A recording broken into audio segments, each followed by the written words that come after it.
This year they can't afford to make their contribution. So they're going to borrow money from the pension fund and then use that money to pay back that same fund and call it the contribution that they should have made. They should call it the Madoff Mambo. What the heck does that mean? That's right. It's a form of Ponzi scheme. What you're doing is massive kicking the can down the road. On the screen, $750 million to $1 billion going to be borrowed from that fund this year and then repaid back immediately with interest. Is this the first year that's happened, or has this been part of a pattern? It's the first year it's happened because the law has just been changed. In what? As far as what?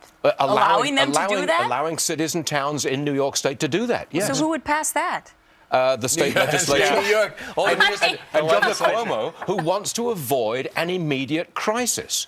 Look, if these cities and towns, like Southampton, a wealthy town, they can't afford to pay, there you go, they're borrowing $1.2 million from the pension fund and then paying that money right back into the pension. And by the way, you mentioned almost all states have an underfunded pension plan. Almost everybody is underfunded. And it's reached the critical point in California. Stockton, California, last night decided to go into bankruptcy.